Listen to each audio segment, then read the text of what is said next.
His children, 6 children, are in the courtroom at this point listening to all of this. And the jury was picked knowing that they needed a certain level of comfort to hear these types of descriptions. It was very emotional and really tough to hear, bro. Is there any message for the alleged victim?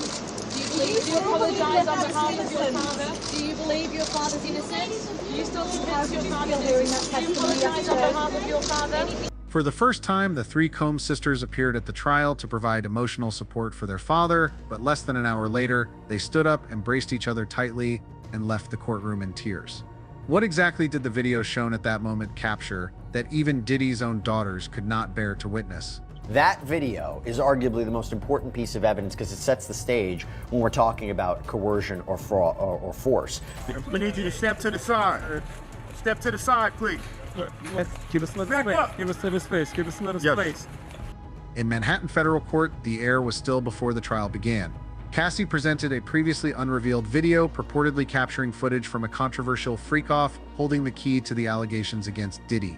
According to the prosecutor, the video is pivotal evidence unveiling a web of accusations targeting Diddy and secrets tied to his family. As the tape was officially admitted as evidence, the gazes among the Combs family members grew heavy, as if they knew they were about to face something irreversible. Just minutes after the video began, Delilah frantically covered the eyes of her twin sister, Jessie. Chance and Justin, however, couldn't tear their gaze from the screen where the image of a familiar woman suddenly appeared. Was it Kim Porter? On those drives, the witness says 8 videos featured 8 celebrities at Diddy freak-offs or parties, and that 6 were males, 2 were females. The drive also included a manuscript of an alleged Kim Porter memoir, a memoir that her 4 kids insist is fake. Whispers from the audience spread rapidly like a wave of sound rising in the hushed courtroom. Then, without a word, all 3 left the room. The question lingers, what was revealed in that footage? And why, on their first visit to support Diddy, did they also turn and flee? Beneath Manhattan's leaden sky, a bustling crowd converged on the federal courthouse where the trial of Sean Diddy Combs entered what seemed like just another day. Outside, reporters jostled for position, cameras flashed incessantly, and protest signs rose high, bearing the words "Justice for the victims." Murmurs of speculation rippled through the throng, from curious onlookers to legal analysts, all sensing the weighty atmosphere before a trial promising high drama. Inside, the courtroom was packed, not a single seat vacant. Sketch artists' pens raced across paper, cameras clicked rhythmically, and the jury's gazes were steely, poised to dissect every detail. The air in that oak-paneled room felt compressed, each breath seeming to fight for existence. The unexpected presence of the Combs family drew all eyes. For the first time since the scandal broke, the family's reserved seats were no longer vacant. Chance, Delilah, and Jessie, Diddy's 3 daughters, sat prominently in the front row, joined by Justin Combs, the defendant's son. They were impeccably dressed, their simple yet elegant attire radiating an unanticipated maturity. The girls' faces were stoic, their eyes seemingly concealing a web of intricate emotions. When the media inquired about their attendance, Chance responded with a calm but resolute voice, "We're here to support our father." Yet in their gazes something felt unfinished, a subtle void, as if they were steeling themselves for something far weightier than their words could express. Prosecutor Rachel Harper, a middle-aged woman with silver hair neatly tied back and thin-framed glasses, rose from the prosecution's table. Her voice resonated, deliberate yet commanding, like the steady beat of a drum heralding a momentous event. Ms. Fincher, she began, her piercing gaze fixed on Cassie. Please describe to the court what has been referred to as the freak-off and your role in those events. The courtroom seemed to hold its breath, awaiting her response. Cassie drew a deep breath, her eyes sweeping the room, pausing briefly on Alex, seated nearby, his steady gaze serving as an anchor. She pressed her lips together, then began to speak, her voice low but resolute, as if each word had been carefully weighed. I met Sean in 2005. I was 19, just signed to Bad Boy Records. He was a powerful man, an icon in the music industry. He promised to take me to the top, to make me a star. But what I got wasn't stardom, it was a trap. She paused, her gaze sweeping across the jury, as if to ensure they grasped the gravity of what she was about to reveal. About a year after we started dating, he introduced me to what he called the freak-off. He said it was a way to unwind, to explore new boundaries. But for me, it was like a nightmare I couldn't wake up from. What is a freak off? The freak off essentially was something that Cassie said she learned about through Sean Combs about a year into their relationship. He described it as voyeurism. Cassie described the freak-offs as meticulously planned gatherings orchestrated by Diddy, where he held absolute control. He called it voyeurism. He enjoyed watching me with others, she said, her voice quivering as she recalled the traumatic memories. But it wasn't just watching. He dictated everything: what I wore, how the room was lit, what acts were performed, even the amount of baby oil we had to apply so our bodies would glisten to his liking. She explained that Diddy required her to purchase outfits from specialty stores, scanty garments, and he would personally choose which ones she had to wear. I had no say, she said, her eyes fixed on the jury, her voice sharpening. If I refused, he would threaten me, leaving me feeling trapped with no way out. It depends on where the relationship goes. If it's something that you didn't want to share and it's your secret, it's your secret. I do believe in karma if you're hurting people. According to Cassie, the freak-offs were not mere fleeting gatherings. They often lasted from 36 to 72 hours, she revealed, her voice trembling as she described the sheer exhaustion she and other participants endured. One time, a freak-off stretched to 4 days. They happened weekly, like a mandatory part of my life. She recounted her coerced role in organizing these events. I had to find people through platforms like Craigslist or professional services, she said, her eyes lowering as if ashamed of her actions. I arranged their travel to places like Miami, Ibiza, New York, Louisiana, Las Vegas. I worked with his team, pretending they were recruiters to bring people in, but it was all part of the plan he'd laid out. Cassie explained that Diddy controlled not only the participants but also the environments where the freak-offs took place. He directed the lighting in the room, she said. At first, it was candles, creating a false sense of romance. Later, he switched to professional stage lighting, as if we were performing in a film where he was the sole director. She described how Diddy choreographed every detail, from the participants' movements to the specific acts he wanted to witness. He even demanded the use of illicit substances to make everyone more comfortable, she said, her voice choking. I remember once, before a freak-off, I had to text him to ask, "Which pill should I take from your bag?" And he replied, telling me exactly which one. Now, with each moment, the testimony became more and more graphic. Her delivery, though, it never changed. It was matter of fact. The trial reached its climax when Cassie's attorney, Samantha Klein, a woman with neatly tied brown hair and a piercing gaze, rose and requested to play a video. Your Honor, Klein declared, her voice ringing with clarity, we request permission to present evidence of a freak-off from 2018 labeled as the White Party Archive. The courtroom held its breath, all eyes fixed on the large screen in the corner. As the screen flickered to life, the first image revealed a lavish seaside mansion, palm trees swaying in the breeze, and neon lights pulsing through the night. Figures moved in a chaotic blur, electronic music thumping, blending with laughter and indistinct sounds. The video captured what were known as Diddy's white parties, gatherings where celebrities, entrepreneurs, and models convened to revel in a lavish lifestyle. But what unfolded on the screen was not glamour, it was the dark underbelly of these events. Familiar faces, a businessman in a white suit, a pop star with platinum-dyed hair, a model in a shimmering dress, appeared engaging in compromising acts, from using illicit substances to behaviors that crossed ethical boundaries. The atmosphere in the footage was suffocating, like a world where all rules were erased, where power and desire reigned supreme. Cassie, from the witness stand, continued to describe her role in the freak-offs. I wasn't just a participant, she said, her gaze steady yet betraying a flicker of pain. I was forced to organize everything, from recruiting people to ensuring they arrived at the right place at the right time. I worked under his direction, but I didn't want to. I was afraid that if I refused, he would release compromising videos of me. She revealed that Diddy routinely recorded the freak-offs, archiving them as a tool to control those involved. He said those videos were his insurance, she said, her voice trembling. If I didn't do what he wanted, he'd make them public, ruining my reputation and my life. And in her words, she didn't want to do it, but she felt like she had to do it. Gosh, it's so difficult to hear all of these details. The courtroom froze when the video transitioned to a new scene. On the screen appeared a woman seated on a couch, her eyes vacant, seemingly unaware she was being filmed. Her face was painfully clear, Kim Porter, the late mother of Delilah and Jesse. Chance in the front row covered her mouth, her trembling hands betraying her shock. Delilah and Jesse, the twins who had tried to maintain a facade of strength, now sat motionless, their faces pale as wax. Delilah gripped Jesse's hand tightly, her nails digging into her sister's palm, as if anchoring her against collapse. Their eyes darted toward Diddy, a mix of panic, anguish, and indescribable betrayal, before locking onto their mother's image on the screen. The image of Kim Porter with her hollow gaze and disoriented demeanor was more than a mere moment in the video. It was a silent accusation, laying bare the depths of the manipulative system Diddy had constructed. Kim, once known for her strength and independence, appeared in a near unconscious state, as if drawn into a world where she didn't belong. Her presence in the freak-off footage not only raised questions about her role in these gatherings, but also stirred a darker suspicion. Was Kim's death, officially attributed to pneumonia in 2018, truly an accident, or was it the result of an intervention to silence her from exposing Diddy's secrets?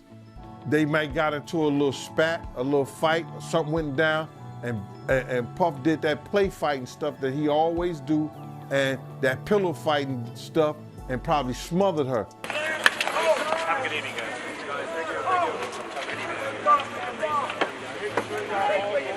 Diddy, no longer able to maintain his composure, slammed the table and stood up, his chair tipping back with a piercing screech. "Stop the video now," he shouted, his voice hoarse, eyes blazing red. "My children are here, you can't do this." But his outburst was drowned out by Jessie's stifled sobs, soft yet sharp, slicing through the air like a knife. Chance, her eyes bloodshot, sprang to her feet, pulling her trembling twin sisters and rushing them out of the courtroom. The sound of Delilah and Jessie's cries echoed from the hallway, a haunting lament that shook the room. A juror bowed their head, hand covering their mouth, eyes brimming with emotion. A reporter in the back row shook their head, whispering to a colleague, "This isn't just a trial, it's a tragedy." In the cold courthouse hallway, Delilah clung tightly to Jessie, as if trying to soothe the raw pain that had just erupted. The image of their mother on the screen, her vacant, unfamiliar gaze, had pierced their hearts, shattering the warm memories of Kim Porter, the woman who had always sheltered and loved them. Delilah recalled the evenings when their mother sang lullabies, her gentle voice a comfort amidst life's storms. Jessie, tears welling in her eyes, could only whisper, "Why was Mom there?" Her question hung in the air, unanswered, met only by anguish and a growing suspicion about the father they had once idolized. Neither could bear the possibility that Diddy, who had always professed to love them above all else, might have drawn their mother into a dark world, and perhaps even played a role in her death. We are about to play the freak-off videos, and guess who's sitting front row? Diddy's sons are in the courtroom this morning. Diddy's attorney, Victor Langston, a towering man with salt and pepper hair and a voice like rolling thunder, rose to counter. "Miss Ventura," he began, his probing gaze fixed on Cassie. "You've described these events as if you were a victim with no agency whatsoever. But let's consider the context. You signed a 10-album deal with Bad Boy Entertainment. You lived in luxury apartments, traveled the world, and attended extravagant gatherings. Is it possible you willingly participated in these freak-offs to secure your place in Mr. Combs' world?" His question struck like an arrow, causing Cassie to falter momentarily. She took a deep breath, her eyes briefly meeting Alex's, drawing strength from his presence. "No," Cassie replied, her voice sharpening, her gaze resolute. "I didn't choose. I was coerced. What I received wasn't a reward, it was the price I paid to survive." He controlled everything, my career, my friends, even my thoughts. I had no choice but to follow his demands, because if I didn't, I would lose everything. Her words rang out in the courtroom like a declaration, prompting a few jurors to nod subtly, their eyes reflecting empathy. Langston pressed on, his tone lowering, as if trying to lure Cassie into a trap. "Miss Ventura, did you ever collaborate with others, such as Miss Kim Porter, to carry out these freak-offs at Mr. Combs' behest? Were you and Miss Porter willing participants enjoying the lifestyle Mr. Combs provided?" The question sent a shiver through the courtroom. The mention of Kim Porter, the late mother of Delilah and Jessie, cut like a razor, reopening the raw pain the Combs family was struggling to conceal. Cassie shook her head, a flash of anguish in her eyes. "No," she said, her voice trembling yet firm. "Kim was trapped, just like me. We weren't complicit, we were victims of the same system. He made us feel like there was no way out, as if everything we had, our careers, our families, our reputations, depended on pleasing him." Her words struck like a blade, and though Diddy remained seated, his unease was palpable. A finger tapped restlessly on the table, his eyes flickering toward the empty seats where his daughters had been, as if searching for a shred of solace in their absence. The emergence of the video featuring Kim Porter, coupled with Cassie's damning testimony, was not merely a blow to Diddy's reputation, it was a dagger plunged into his deepest vulnerability, his love for his children, Chance, Delilah, and Jessie, the daughters Diddy has always proclaimed as the heart of his existence, were forced to witness their mother in a hollow, lifeless state, as if she were a casualty of the world their father had crafted. The girls' anguish, expressed through their sobs and frantic exodus from the courtroom, underscored the video's devastating impact. Their presence at the trial, precisely when the video was unveiled, sparked public suspicion. Why did Kim Porter's children appear at such a sensitive moment? The coincidence fueled speculation of a deliberate intent to target Diddy's Achilles heel, his devotion to his daughters. While Delilah and Jessie fled in tears, Chance and Justin remained composed, their cold gazes fixed on Diddy rather than following their sisters. This behavior left many wondering, do they truly believe in their father, or does their stoic demeanor conceal a profound doubt, a readiness to confront the truth? For years, the media has portrayed the Combs family as a symbol of unity, especially after the death of Kim Porter, the soul-binding Diddy and his children. Yet, when Chance and Justin appeared at the trial, their presence was not mere support, but a veil for hidden motives, hinting at a silent power struggle within the family. The quiet gazes of Chance and Justin, untouched by Kim Porter's bloodline, harbored what loyalty or a cunning scheme. Chance, Diddy's daughter with Sarah Chapman, grew up on the edge of pain. Not a child of Kim, she drifted in isolation, bereft of warm maternal memories. When Kim passed in 2018, her children clung to cherished moments, while Chance faced only a chilling loneliness. Images of Diddy doting on Kim's children in the media stirred in Chance a nameless ache, casting her as a shadow in the family's tender moments. Justin, Diddy's eldest son with Misa Halton, bore a steely resolve. Unbowed by sorrow, he forged himself into a sharp, cold strategist. Viewing the Combs family as a chessboard of power, Justin mastered Diddy's game, navigating brutal trials and scandals hushed to shield the family's name. Beneath his polished facade, those scars shaped him into a master player, ever poised to upend the board. Unlike Chance, Justin did not succumb to pain but honed his edge, observing the family's unspoken rules from youth. He saw Kim's children bask in a mother's love he never knew, yet rather than envy, he learned to read Diddy. As a father, Diddy both cherished and challenged his children, especially Justin, through fierce rivalries and cryptic tasks. Rumored scandals Justin faced were silenced by Diddy to protect their legacy. Those hidden wounds transformed Justin into a cunning strategist, always awaiting the moment to reshape the game. The presence of Chance, Delilah, and Jessie at the trial was no mere coincidence. Word had leaked that Diddy had strictly forbidden any family members from attending, a calculated move to safeguard his public image and shield his children from painful revelations. Yet, when the three daughters took their places in the front row alongside Justin and Janice, their arrival stunned onlookers. What drove Kim Porter's children, ever obedient to their father, to defy his command and appear precisely on the day a damning video was unveiled? Suspicions swirled that Justin and Chance, each carrying their own scars and ambitions, had quietly orchestrated a plan to confront Diddy, their true motives shrouded in mystery. Justin, with his sharp intuition, had long recognized Chance's vulnerability. He saw in his sensitive sister, haunted by a sense of abandonment, the key to sparking a rebellion. In the months leading up to the trial, Justin approached Chance not as a comforting brother, but as a sower of doubt. "Have you ever wondered who Dad really is?" he asked in a private conversation, his voice low yet piercing. He shared stories Chance had never heard of controversial white parties, of Diddy's manipulation of those around him, and of Kim Porter, the mother they idolized, who may have been ensnared in circumstances beyond her control. His words stirred the buried pain and injustice Chance had suppressed for years, prompting her to question the father she revered. Though hesitant, Chance couldn't resist Justin's revelations. She reached out to Delilah and Jessie, the sisters she'd always felt distant from. In late-night calls, her voice trembling, she urged, "We need to be there for Dad, but also to understand what really happened." Without mentioning the video or Justin's disclosures, her earnestness persuaded her sisters. Delilah and Jessie, despite their reluctance, agreed to attend, believing their presence would support their father. Unbeknownst to them, Chance, guided by Justin, had unwittingly become part of a larger scheme, though Justin's true aim, vengeance, power, or truth, remained an enigma. Behind the curtain, Justin's machinations went beyond persuading Chance.